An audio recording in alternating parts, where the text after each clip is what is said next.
조선사타입니다. 4월 18일 현재 시각 06시 24분. 외기온도 15.3도. 아, 좋아요. 다만 범비 내리고 있고요. 한 5분 전에 천둥 번개 쳤습니다. 예.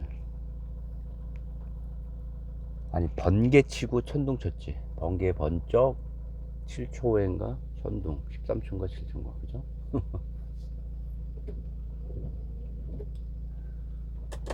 예전에 사업 한창 할 때 하남이라는 공장에서 우리 저기 지인,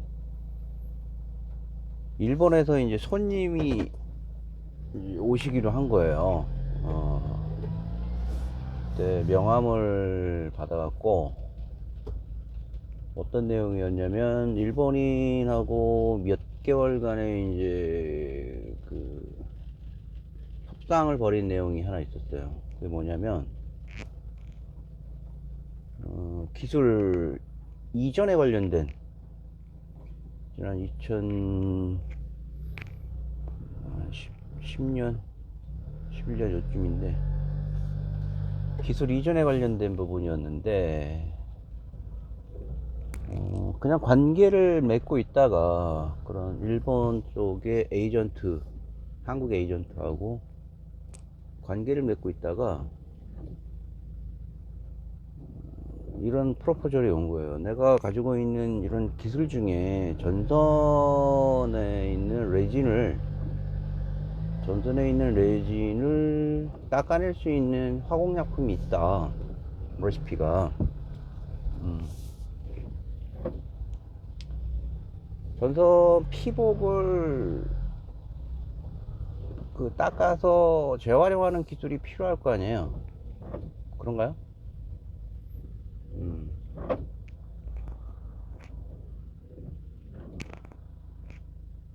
그런 일이, 내가 왜 그런 말씀을 드리냐면,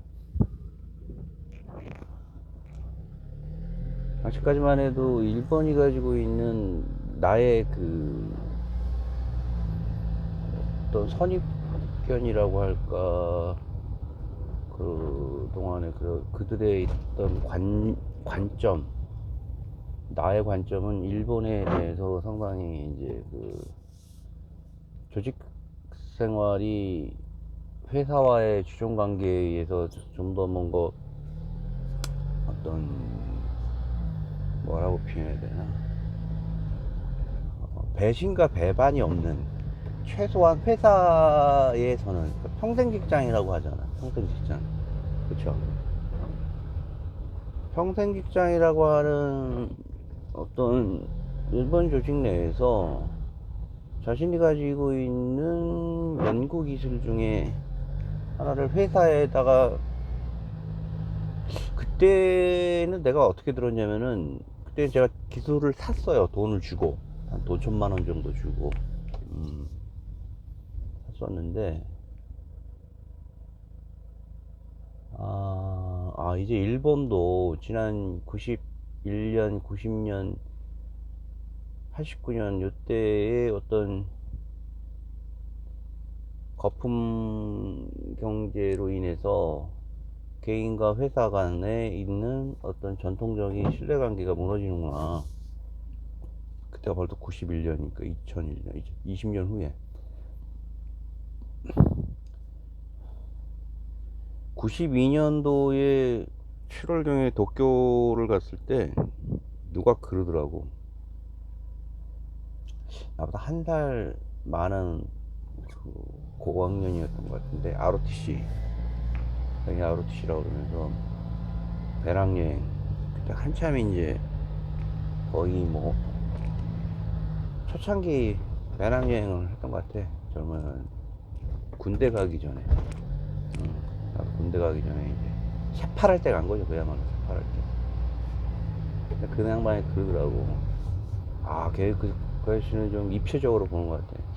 일본도 예전과 같지 않아서 경제적으로 많이 힘들다. 그래서 그때 이제 어디야, 신주쿠 바로 전역이 시노쿠보역이잖아요.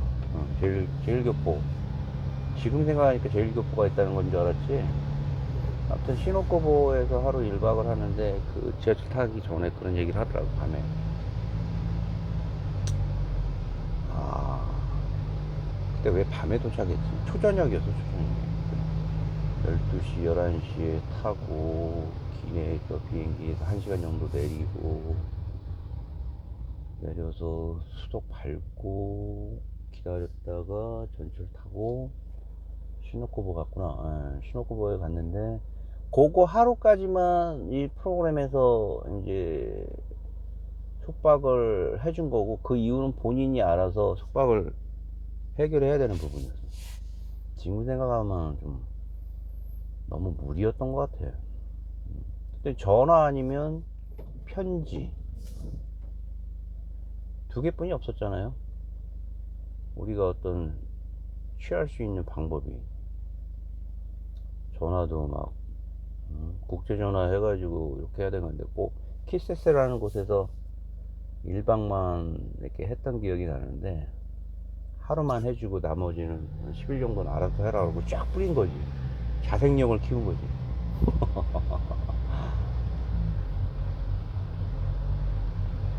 그 기술 이전을 받았을 때 20년 후에 기점하고 20년 전에 도쿄의 위상은 완전히 틀리죠.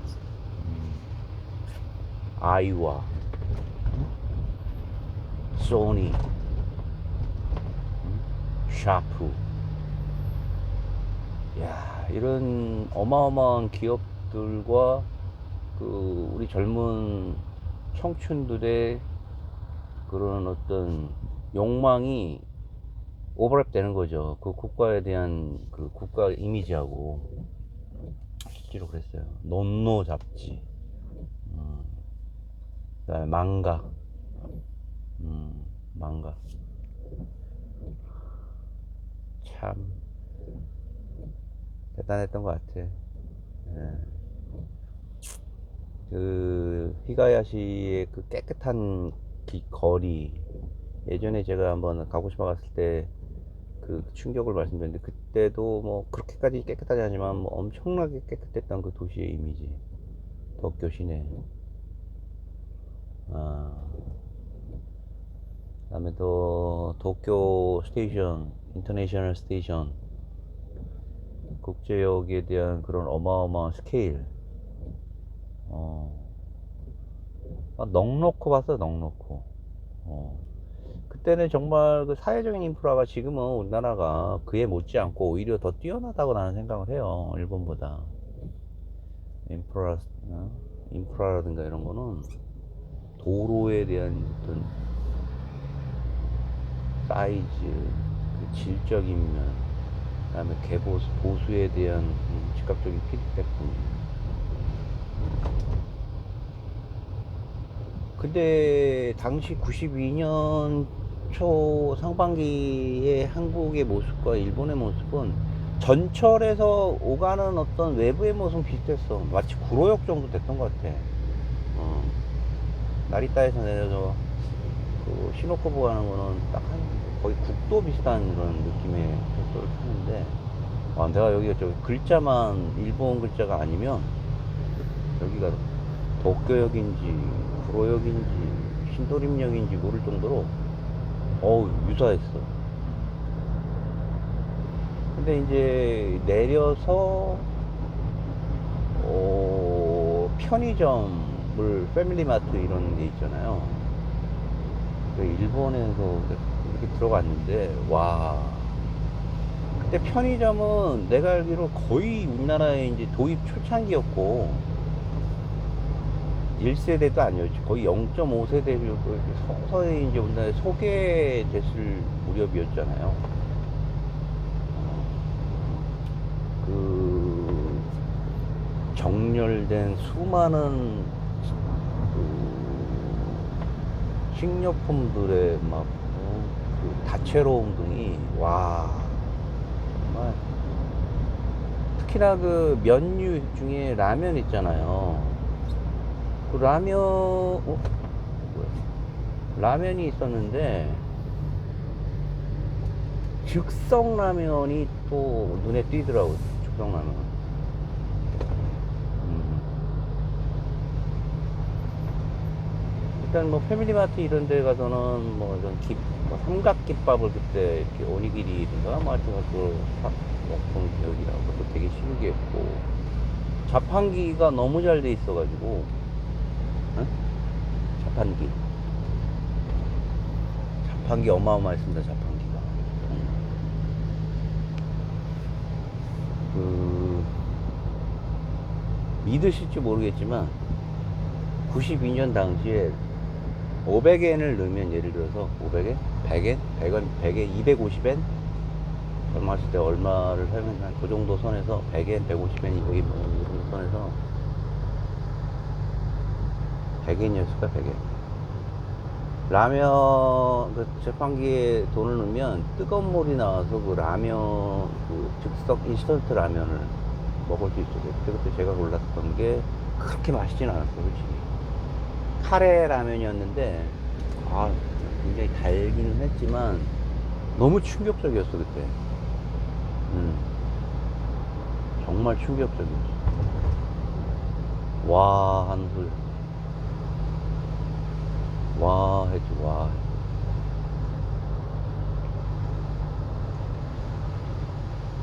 그런 상당한 차이의 국력의 차이를 느꼈던 그 나라가 20년 후에 나에게 기술을 판다고 프로포절이 온 거예요.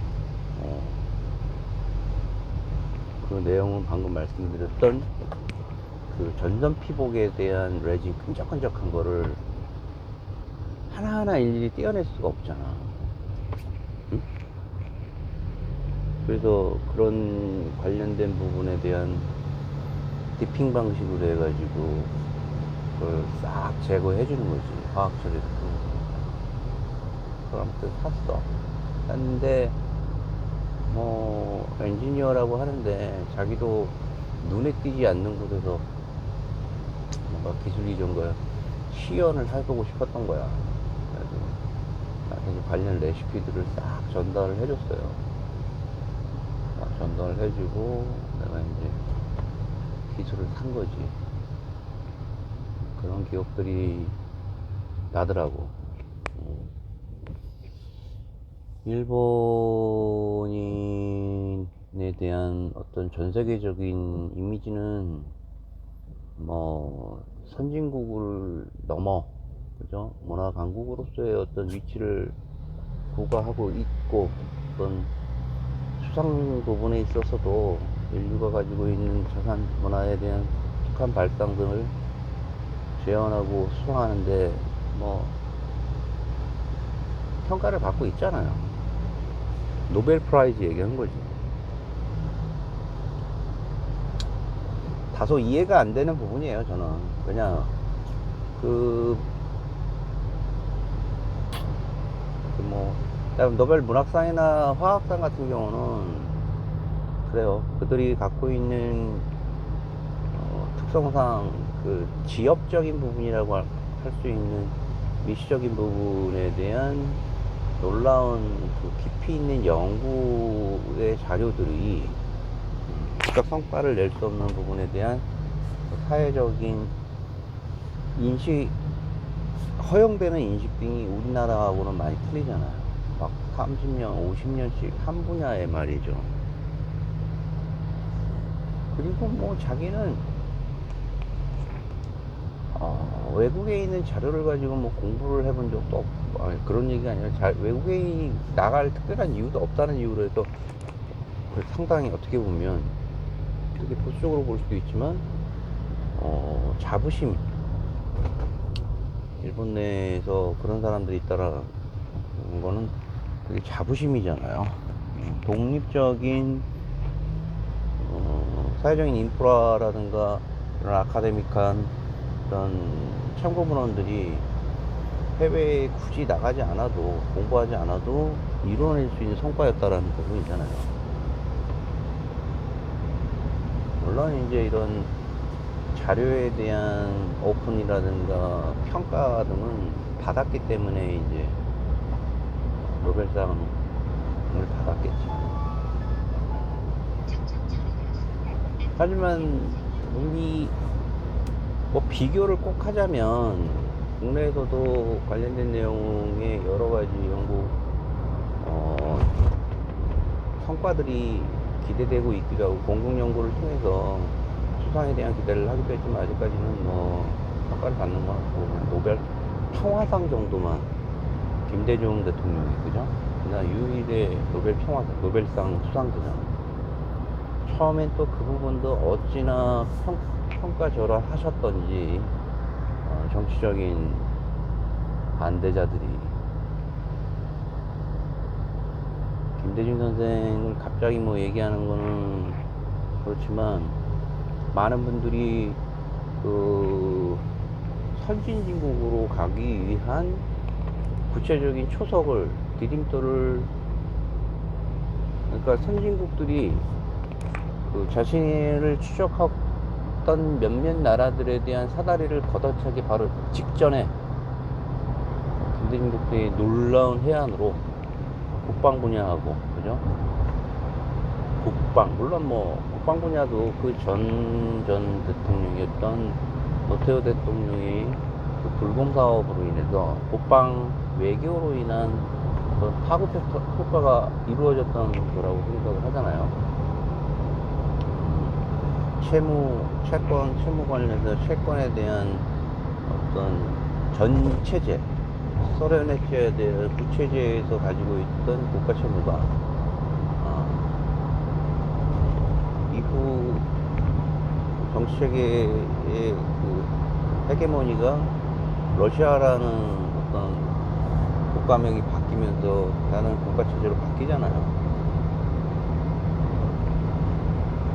그때 그 전체제에 빌려줬던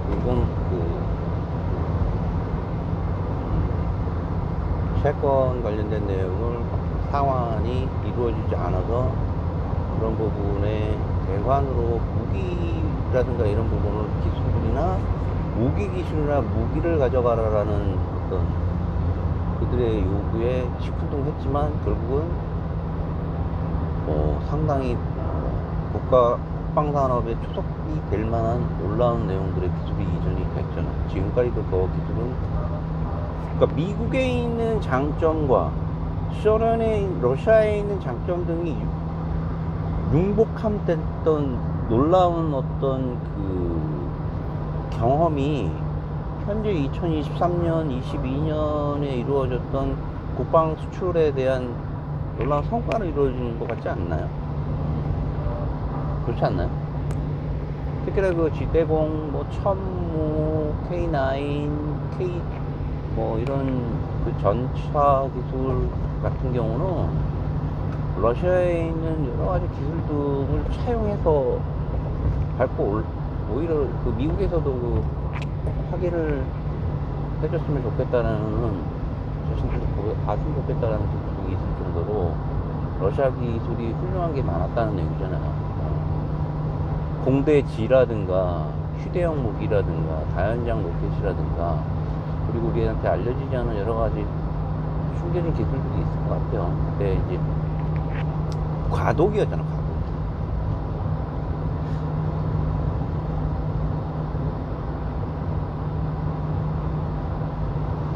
그 와중에 97년 체제에서의 IMF, 98년 체제, 99년으로 넘어가는 데 있어서의 IMF를 뛰어넘는 국민적인 통합,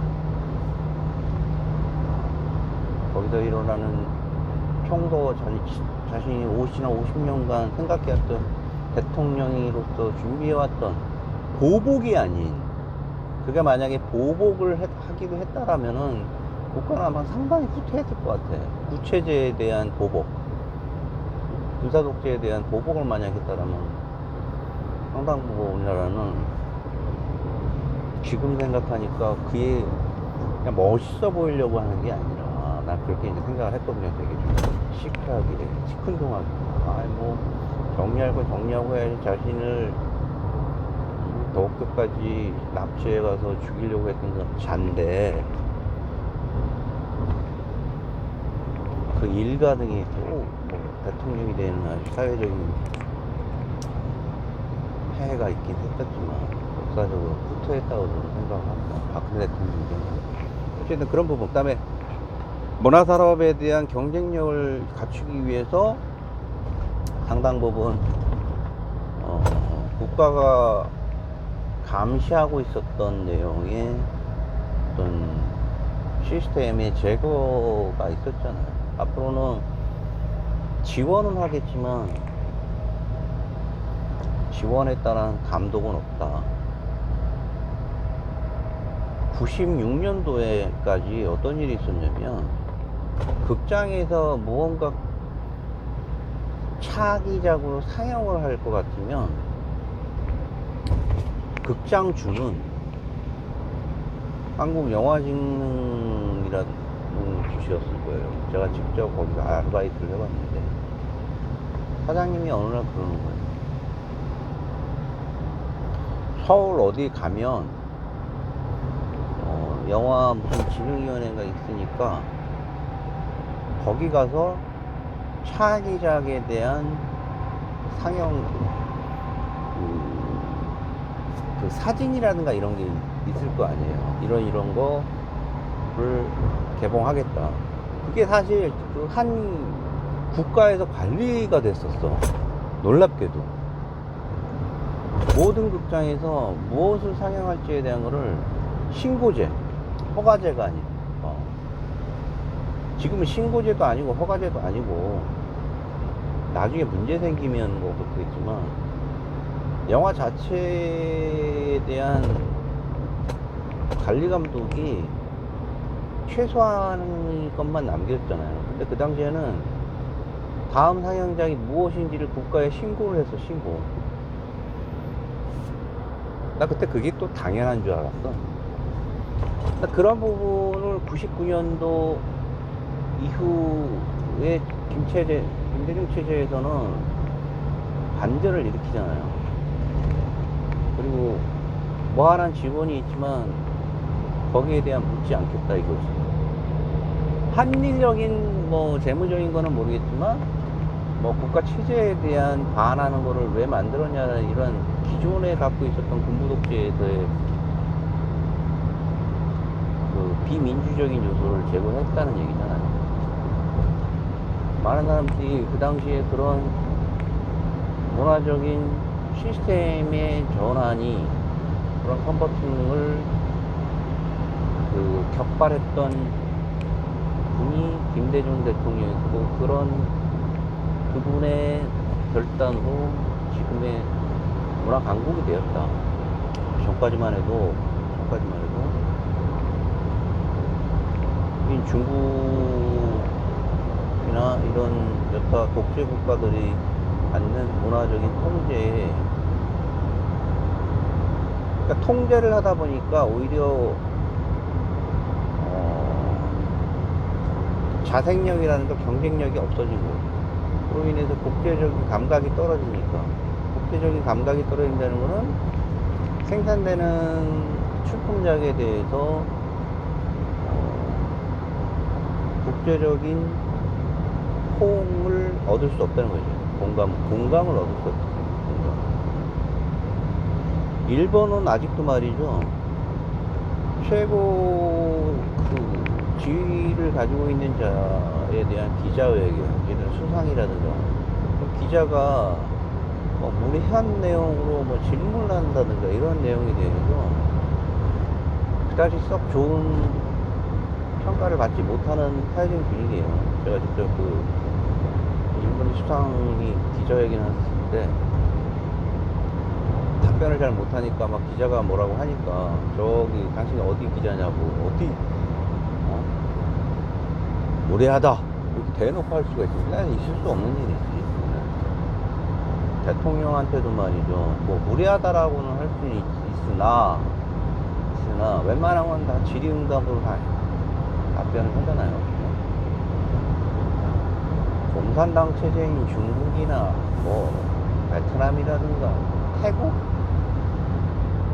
이런 곳에서의 그 자유민주주의가 헤게모니를 갖고 있는 자들에게 그래도 목소리를 낼 수 있는 국가 중에, 동아시아 국가 중에 제가 생각엔 거의 유일하다고 봅니다.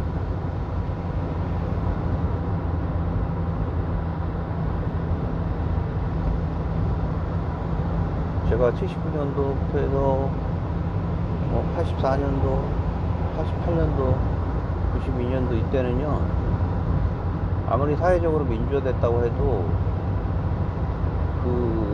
이런 눈총들이 있었어. 그 사회적으로 이렇게 좀 디프레스한. 왜냐면 최고 통치자한테는 최소한의 어떤 두려움이라는 게 두려움이라는 걸로 표현을 공포. 그러니까 공포에서, 두려움에서 어떤 의구심으로 가는 이런 민주적 절차에서 박정희 때는 공포였고 군부 독재에서는 두려움이었어.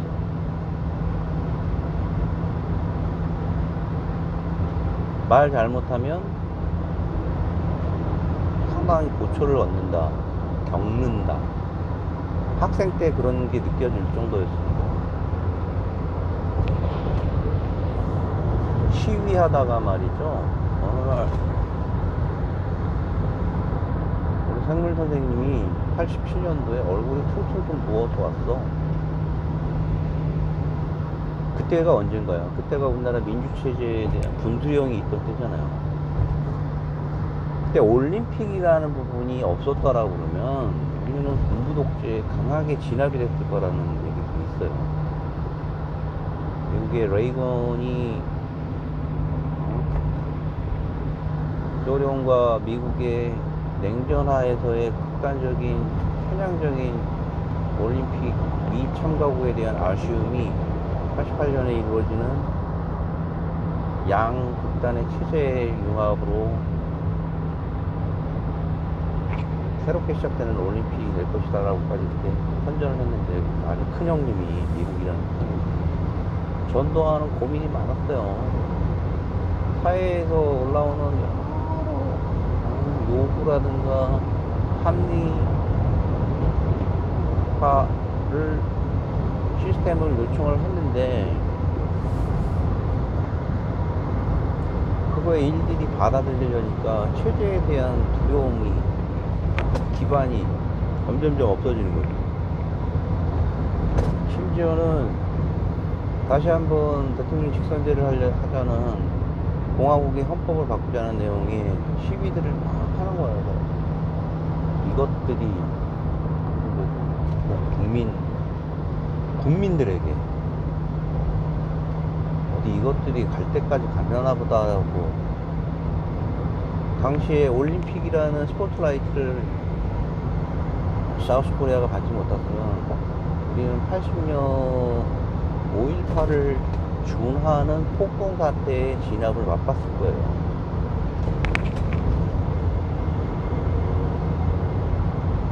체육관 대통령이라고 하는 다음 대통령이었던 롯데오가 그에 의해 뭐 장회동이 될 수도 있고 누가 될 수도 있었어요. 군부 독재의 상당한 부분이 이루어졌을 것이고 민주적인 자생력은 상당히 퇴보했을 거예요. 그래서 스포츠가 위대하는 거예요. 위대한, 최소한 대한민국에. 그런 입장에서 김영삼 대통령이 최초의 민선 대통령이라고 할 수 있는 부분이 국민의 헌법의 자유권을 보장하기 위해서 해외여행을 대폭 완화시켜줬잖아요. 그런 수혜를 받았던 제가 일본에 가서 높은 수준의 문화를 받고, 그리고 중간중간에 그들의 한계들을 받고, 지금의 일본 내부에서 일어나는 전통적인